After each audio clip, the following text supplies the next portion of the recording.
Hello, I'm Jeremy. And I'm Mandy. Welcome to the latest edition of our Talk Death video series, where you get the chance to ask experts your questions about all things death and dying. Without further ado, let's welcome Melissa Unfred, aka the Modern Mortician, and Kermit the Grief Therapy Dog. Hey guys. Hi. Hey, Kermit. Hi, He's Oh, here. hi, Kermit. Kermit.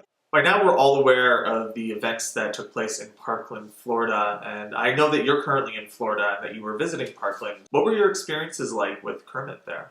So I was already in Florida, caring for a friend who lost her husband several months ago, and I was picking up her son from school when the news was breaking. And I had a conversation with him on the way back to the house. It was like a 20-minute ride about, how hearing that in his age group was affecting him. What was he thinking about? And it was really listening to him kind of spill it out. And he was like, he mentioned something about, it helped so much when you brought Kermit down after my dad died. And that was, I'm kind of an impulsive person anyway, being in this industry. You kind of act on the moment because you don't know when you're going to be busy. So that kind of spurred me right there. If I have a free day, I'm going to go to Parkland and I'm going to take Kermit. And so in the meantime, I'd been tweeting and one of the therapy dog teams replied to me. So I went ahead and made plans to go on Friday because I had a free day. And so halfway there, we left at 5 o'clock in the morning. It's a 4-hour drive.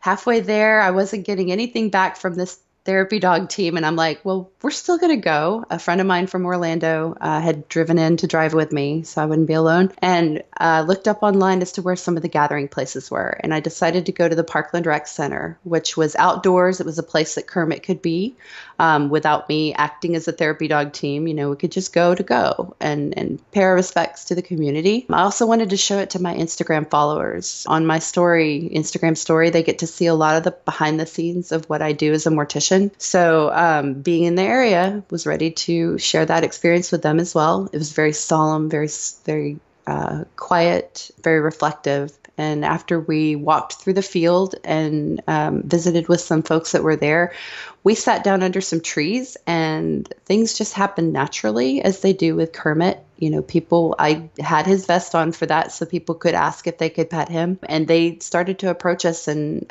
first it was a couple of students.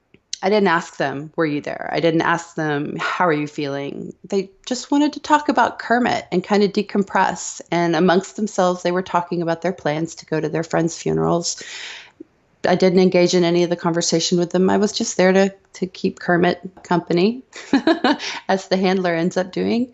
And they just sat there and petted him and had their own conversation. And then they moved on. And another girl and her mom stopped by. A couple of boys stopped by. And then there was a first responder that had come by. The couple of people, first responder, it was one of the police officers that had been on the scene, is what he ended up sharing with me. I didn't get much more information from him because, again, I wasn't trying to find out everybody's story. We were just sitting and chilling. A lot of the Red Cross volunteers came up. So we spent several hours just sitting out there, just different people would come by, come and go.